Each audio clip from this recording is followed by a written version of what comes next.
Salut tout le monde, aujourd'hui je vous retrouve pour vous faire un maquillage de Saint-Valentin, mais vous pouvez très bien le porter dans d'autres occasions. J'ai décidé de faire quelque chose d'assez simple pour que ce soit accessible même aux débutants. En tout cas j'espère que celui-ci vous plaira. Dites-moi si vous voulez voir d'autres tutos make-up sur ma chaîne, ça me ferait plaisir de savoir.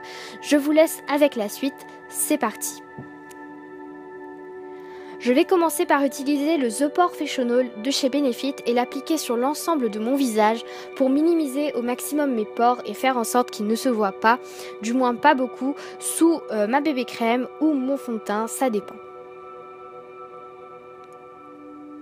Une fois que c'est fait, je vais prendre ma Dream Fresh bébé crème de chez Maybelline qui est en teinte universelle il me semble et je vais l'appliquer encore une fois sur l'ensemble de mon visage et descendre légèrement dans le cou pour éviter toute démarcation. Je vais maintenant utiliser mon correcteur, enfin mon anti-cerne de chez MAC en teinte NC35 et l'appliquer sur mes imperfections, mes cernes et ma paupière.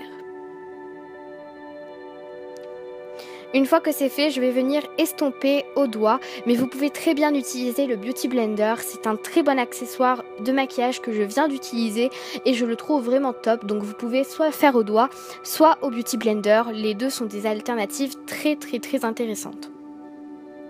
Une fois que c'est fait, je vais prendre ma poudre de chez Shiseido et l'appliquer sur l'ensemble de mon visage et descendre encore une fois dans le cou. Mettre une poudre après une bébé crème ou un fond de teint, c'est très important, ça permet de matifier et de ne pas faire briller votre peau. Pour mes sourcils, je vais prendre ma palette Technicolor de chez Make Up Forever et prendre le seul fard brun qu'il y a dans la palette et l'appliquer sur l'ensemble de mes sourcils. Je vous recommande pour remplir vos sourcils et combler les trous de prendre toujours des fards à paupières mat et de ne pas en prendre des irisés parce que le rendu n'est pas du tout le même. Et je vais venir faire tenir tout ça avec mon Pro Longwear Waterproof Brow Gel de chez MAC en teinte Deep Brunette. Pour mes paupières, je vais prendre mon Paint Pot de chez MAC en teinte Let's Skate. C'est un rose irisé que j'aime vraiment beaucoup. Je trouve que ça donne un petit côté lumineux à la palette. J'ai oublié de le filmer, mais j'ai aussi redescendu dans le coin interne pour vraiment capter la lumière et rendre mon regard un peu plus lumineux. Je vais ensuite prendre la Naked 3. Je vais l'appliquer encore une fois sur toute ma paupière mobile et le mélanger au Paint Pot de chez MAC pour intensifier un peu la couleur qui est à peu près la même pour les deux produits. Je vais ensuite prendre mon fard limite et l'appliquer dans le coin externe de mon œil. Donc c'est un rose très léger qui se voit à peine, mais je trouve que ça donne un petit contraste très joli. Ça va se voir dans un instant à la caméra, pour l'instant ça ne se voit pas trop, mais la couleur rosée ressort quand même pas mal et je trouve que ça rend vraiment très bien. Je vais ensuite prendre le fard Black Art et je vais l'appliquer surtout sur le coin externe, mais je vais aussi revenir un peu sur le milieu de mon œil.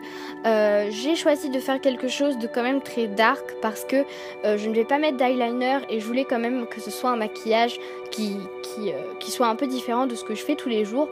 Du coup j'en ai mis un peu plus. Mais vous pouvez très bien, en fonction de vos goûts, revisiter ce tuto make-up et faire quelque chose d'un peu plus léger si ça vous convient mieux. Bien sûr, il faut estomper et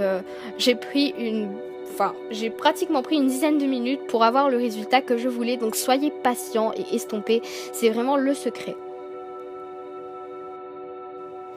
Une fois que tout est mis en place et que ça me plaît, je vais prendre le Cils Volume Express de chez Maybelline et je vais appliquer une généreuse couche de ce mascara. Ensuite, je vais prendre le S Mascara Volume Express, volume tout court, et je vais l'appliquer sur l'ensemble pour donner un peu plus d'intensité. Voilà, j'espère que ce maquillage vous a plu. Je vous retrouve mercredi prochain. Portez-vous bien et très bonne Saint-Valentin. Plein de bisous à vous.